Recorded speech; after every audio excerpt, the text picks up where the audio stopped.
అందరికీ నమస్కారం. నేను మీ కిరా కార్పేని. జోగి రమేష్ ఈ పేరు చెబితే ముందుగా గుర్తుకొచ్చేది 2019 నుంచి 2024 మధ్యలో జగన్మోహన్ రెడ్డి అధికారంలో ఉన్నప్పుడు అధికార మదంతో అధికార దుర్వినియోగంతో పదవుల కోసం ఎంతకైనా దిగజారే జోగి రమేష్ 3 సార్లు ముఖ్యమంత్రిగా పనిచేసిన నారా చంద్రబాబు నాయుడు గారి ఇంటి మీదకి కంకర్రాలతో బీరు సీసాలతో దాడి చేసినటువంటి కీలక నిందితుడు జోగి రమేష్. ఇటీవల కాలంలో ఇబ్రహీంపట్నంలో కూటమి ప్రభుత్వం మీద బురద జల్లే దిశగా కల్తీ మద్యాన్ని అమ్ముతూ దాన్ని రుద్దే దిశగా దొరికిపోయినటువంటి వ్యక్తి జోగి రమేష్. నోటికి ఎంత వస్తే అంత కేవలం పదవుల కోసం జగన్మోహన్ రెడ్డి ఆశీస్సుల కోసం దిగజారిపోయే వ్యక్తి జోగి రమేష్. ఇదంతా ఒక ఎత్తు. ఇప్పుడు జోగి రమేష్ అంటే గుర్తుకొచ్చేది జోగి మేఘన, జోగి రాజీవ్ సతీమణి జోగి రమేష్ వాడలు జోగి మేఘన ఇబ్రహీంపట్నంలో జోగి రమేష్ మీద పలు కేసులు, డజన్ కేసులు పెట్టింది. పైన 11 మంది మీద జోగి రమేష్ కుటుంబ సభ్యుల మీద ఇబ్రహీం పోలీస్ స్టేషన్ లో పలు రకాల కేసులు, గృహహింస, హత్యాయత్నం, వరకట్న వేధింపులు,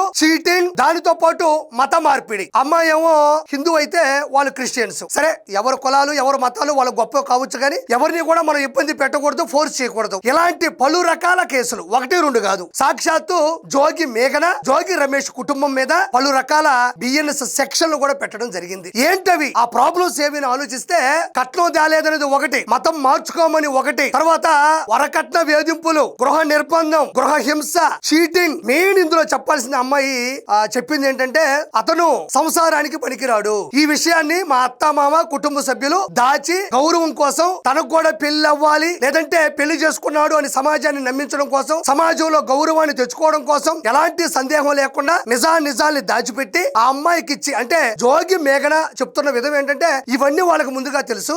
వాళ్ళ గౌరవం కోసం, వాళ్ళ ప్రతిష్ట కోసం, వాళ్ళ కుటుంబం కోసం అంత ఎత్తున పెళ్లి చేసి నన్ను అత్తారింటికి పంపిస్తే అక్కడ వచ్చినటువంటి షాకింగ్ న్యూస్ ఏంటి అంటే అతను ఒక విషయంలో పనికిరాడు. అంటే మనం లోతుగా చెప్పకూడదు, ఒక విషయంలో సంసారానికి పనికిరాడు. పెళ్లి చేసుకున్న తర్వాత నేను చాలా సార్లు అనుమానించాను, పోనీలే పలు రకాల ఆలోచనల వల్ల అయి ఉంటది అనుకుంది. బట్ చివరిగా చూస్తే అనుమానమే నిజమైంది, అతను పనికి రాడు. ఇది తెలిసినప్పుడు వాళ్ళు నాకు కట్ట పెట్టకూడదు కదా అని ఒక ఆరోపణ అయితే, వాళ్ళు క్రిస్టియన్స్, అమ్మాయి హిందువు. అమ్మాయి పూజ చేసుకున్న ఒప్పుకునే వాళ్ళు కాదు, అగరత్తులు వెలిగించిన ఒప్పుకునే వాళ్ళు కాదు, దీప నైవేద్యాలు మంగళ వాయిద్యాలంటే వాళ్ళ పడదు. ఈ విషయంలో కూడా అమ్మాయిని ఇబ్బంది పెట్టారు. గోవాకి తీసుకెళ్లి అక్కడ చంపబోయారని అమ్మాయి కేసు ఫైల్ చేసింది. దాంతో పాటు అమ్మాయి ఎక్కడికి వెళ్తున్నా కూడా సీసీ కెమెరాలతో పాటు డ్రోన్లతో కూడా అమ్మాయి యొక్క ప్రైవసీని దెబ్బతీసే విధంగా చేసినటువంటి పరిస్థితి, శారీరకంగా కొట్టినటువంటి పరిస్థితి. 1-2 కాదు, కట్టం తీసుకొనిరా, వజ్రాల హారాలని, 7 వారాల నగలని, ఏమో మొత్తానికి కూడా ఇవన్నీ కూడా అమ్మాయి ఫైల్ చేసింది. ఇది బురద జల్లే ప్రయత్నం కాదు, జోగి రమేష్ మీద వ్యక్తిగతంగా తీసుకునేటువంటి సమస్య కాదు ఇది. ఆ అమ్మాయి ఇబ్రహీంపట్నం పోలీస్ స్టేషన్ లో కేసు నమోదు చేసింది. వాటికి సంబంధించినటువంటి పేపర్లు కూడా ఇక్కడ ఉన్నాయి, పీడిఎఫ్ లో చూడండి. ఇది ఒకటి ప్రస్తుతానికి చూడండి, బట్ నేను దీన్ని చాట్ జీపీటీ లో వేసి తెలుగులో చూపిస్తా మీకు. Further my father in law, mother in law and sister in law, ఇదొకటి 2, ఇది 3. నేను తెలుగులో దీన్ని చేశాను. ఒరిజినల్ గా సోషల్ మీడియాలో చక్కర్లు కొడుతుంది, ఇవి నేను ప్రత్యేకంగా పెట్టింది కాదు. ఆ అమ్మాయి చేతులారా రాసినటువంటి ఏదైతే స్టేట్మెంట్ ఉంటుందో ఆ స్టేట్మెంట్ లో ఒక పేపర్ ని తెలుగులో చూడండి. పెళ్లికి ముందు అతని కుటుంబ సభ్యులు చూపిన శ్రద్ధ పెళ్లి తర్వాత కొనసాగలేదు. పైగా కొద్ది రోజుల్లోనే నా పట్ల వారి వైఖరి మారిపోయింది. పెళ్లి తర్వాత నా భర్త అతని కుటుంబ సభ్యుల ప్రవర్తన చేతలు వారి నిజ స్వరూపాన్ని బయటపెట్టాయి. 30/5/2025 ఆచార వ్యవహారాలలో భాగంగా నేను నా భర్త మా పుట్టింటికి వెళ్లి అక్కడ 2 రాత్రులు బస చేశాం. అయితే మొదటి రాత్రి కూడా నా భర్త నాతో మాట్లాడడానికి విముఖత చూపారు, అంటే పట్టించుకోలేదన్నమాట. 2 రాత్రులు గడిపినప్పటికీ కూడా మరియు వివాహాన్ని పూర్తి చేయడానికి ఎటువంటి ఆసక్తిని కనబరచలేదు. పెళ్లి తంతుల వల్ల ఆయన అలసిపోయి ఉంటారేమని భావించి నేను ఆయన మరింతగా ప్రశ్నించలేదు. ఆ తర్వాత మేము 1/6/2025 బయలుదేరి ఇబ్రహీంపట్నంకు తిరిగి వచ్చాం. ఆ తర్వాత మా అత్తగారు మరియు ఆడపడుచు ద్వారా నా భర్త మా అమ్మానాన్నల నుండి అదనపు కట్నం, బంగారం మరియు వజ్రాల సెట్లు ఆశిస్తున్నారని నాకు తెలిసింది. మరి జోగి రమేష్ మామూలుగానే ఆ పదవులను ఆశించే వ్యక్తి, గౌరవనీయులైన 3 సార్లు ముఖ్యమంత్రి అయిన చంద్రబాబు నాయుడు గారి ఇంటి మీద కంకర్రాళ్ళు, బీరు సీసాలు ఎత్తుకొని వెళ్ళినటువంటి వ్యక్తి. మరి అలాంటి వ్యక్తి కుటుంబం ఇది ఆశించడం లేదు అంటే, ఆశిస్తారంటే పెద్ద గొప్పేం కాదు, ఇది వాళ్ళు చేసే పనులే. 2025 జూన్ 1వ తేదీ నుండి 2020 జూన్ 3వ తేదీ వరకు నేను నా భర్తతో ఇబ్రహీంపట్నంలో ఉన్నాను. నా భర్త నన్ను దూరం పెట్టడం మొదలెట్టాడు, మరియు ఒక సాధారణ భర్తలా కూడా ప్రవర్తించలేదు. ఒక మనిషిలా, ఒక భర్త ఎలా ఉంటాడో అలా కూడా లేడు అని చెప్తుంది ఆవిడ. అతను నాతో సమయం గడపలేదు, సరైన సంభాషణను తప్పించుకుంది, మరియు రాత్రి 2-3 గంటల వరకు ఆలస్యపు వేళల్లో కూడా ఎక్కువగా మొబైల్ ఫోన్ తో నిమగ్నం ఉండేవాడు. నేను అతనితో మాట్లాడడానికి ప్రయత్నించి అతని ప్రవర్తనలో మార్పుకు కారణం అడిగినప్పుడల్లా అతను సరైన సమాధానం ఇవ్వలేదు. దానికి బదులుగా అతను దురుసుగా ప్రవర్తించి నాపై శారీరకంగా దాడి చేశాడు. ఒక అమ్మాయి ఒక గౌరవనీయులైనటువంటి కుటుంబం నుంచి వచ్చి అట్టహాసంగా వేడుకగా పెళ్లి చేసుకున్న ఒక అమ్మాయి అత్తారింట్లోకి అడుగు పెట్టినప్పుడు వాళ్ళ మీద కేసు పెట్టాలనో అబద్ధపు ప్రచారాలు చేయాలనో ఏ ఆడపిల్ల కూడా అనుకోదు. 1.5 సంవత్సరం అయింది పెళ్లి జరిగి. ఈ 1.5 సంవత్సరంలో ఎంత మనస్తాపానికి గురై ఉంటది, ఎంత మనోవేదనకు గురై ఉంటది, ఎంత ఇబ్బంది పడి ఉంటది. మన జోగి రమేష్ సంబంధించినటువంటి క్యారెక్టర్ ని గానీ మనం గాన కొంచెం కాలిక్యులేట్ చేస్తే ఇవన్నీ కూడా మీకు ఖచ్చితంగా లింక్ వచ్చేస్తుంది అనమాట. ఆ అనుసంధానం అన్ని దొరికిపోతాయి అంతే. శారీరకంగా కొట్టాడు, ఫోన్ లో నిమగ్నై ఉండేవాడు, ఏ రోజు దగ్గరకు తీసుకునేవాడు కాదు, జీవితానికి అనర్హుడని ఈ విషయాన్ని పెళ్లికి ముందు నాకు మరియు నా కుటుంబాన్ని తెలియకుండా దాచిపెట్టారని నాకు తెలిసింది. నేను మోసపోయినట్లు భావించి తీవ్ర దిగ్భ్రాంతికి గురయ్యాను మరియు మానసిక ఒత్తిడి భావోద్వేగనకి నేను లోనయ్యాను అని.